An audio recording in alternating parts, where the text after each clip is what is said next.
Hello বন্ধুরা, আজকে চলে এলাম নতুন আরেকটি ভিডিও নিয়ে। তবে এই ভিডিওতে থাকছে আমাদের বাড়ির জন্য।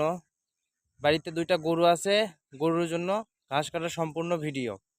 তো ভিডিওটি দেখতে থাকেন এবং ভালো লাগলে লাইক দিবেন, কমেন্ট করে জানাবেন আপনার মতামত এবং শেয়ার করতে ভুলবেন না। তো ভালোভাবে সম্পূর্ণ ভিডিওটি দেখতে থাকুন। আমাদের বাসায় দুইটা গরু আছে, একটা মা গরু এবং অন্যটা তার পেটে ধারণ করায় একটা বাচ্চা গরু। হ্যাঁ, গরুটা ছেলে গরু অবশ্য। তো তাদের দুজনের খাবারের উদ্দেশ্যেই রওনা হলাম। সন্ধ্যাতে তারা যেন খাইতে পারে, এই জন্য বিকালবেলা ঘাস কাটার জন্য আমাদের সেই জমিতে আসতে শুরু করলাম ঘাস কাটার উদ্দেশ্যে। তো বিকেলবেলা নদীর উপরে আস্তে আস্তে একটু গাটা কেমন জানি করতেছিল, মানে হালকা একটু শীত শীত লাগতেছিল। তো তারপরেও আর ফিরে গেলাম না, চলে আসলাম আমাদের সেই জমিতে।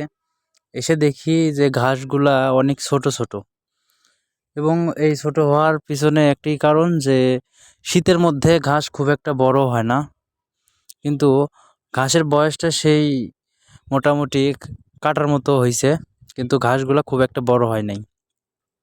তাই আর দেরি না করে ঘাস কাটতে শুরু করলাম। প্রথমে গামছাটা একটু মাথায় বেঁধে নিলাম, আমার চুলগুলো একটু বড় তো এই জন্য গামছাটা আমি বেঁধে নিলাম ঘাট থেকে নিয়ে। তারপরে আমাদের কাঁচি নিয়ে ঘাস কাটতে বসে গেলাম এবং কাটতেছিলাম। কাঁচিটাতে মানে ভুল করে আমি অন্য কাঁচিটা নিয়ে আসছি, মানে পুরাতন কাঁচিটা নিয়ে আসছি, তার জন্য ঘাস কাটতে অনেক কষ্ট হচ্ছিল। বুঝতে পারি নাই যে এটা পুরাতন কাঁচি। ঘাস কাটতে এসে ঘাস কাটা শুরু করার পরে তারপরে বুঝলাম যে কাঁচিটা অনেক পুরাতন ছিল, যার কারণে ঘাস কাটতে আমার অনেক কষ্ট হচ্ছিল। তারপরেও বাসায় আর ফিরে যাই নাই, ভাবলাম আসছি যখন এটাতেই কষ্ট করে হলেও কেটে শেষ করে দেই। তো এখানে অল্প একটু ঘাস ছিল, কাটতে কাটতে অল্প একটু বাকি ছিল, তো সেটাও কাটতে শুরু করলাম। এবং কাঁচিটাতে ধার না থাকার কারণে আমি অল্প একটু করে হাতের মধ্যে নিচ্ছিলাম আর কাটতেছিলাম। তো এইভাবে কাটতে থাকি, হালকা একটু বলতেছিলাম মুখে, মনে মনে গান বলতেছি আর কাটতেছি। তো ঘাস কাটতে আমার অনেক সময় লেগে যায়, যার কারণে আম, ভিডিওটা ফুলভাবে করি নাই, স্কিপ করছি, স্কিপ করে করে ভিডিওটা সংগ্রহ করছি।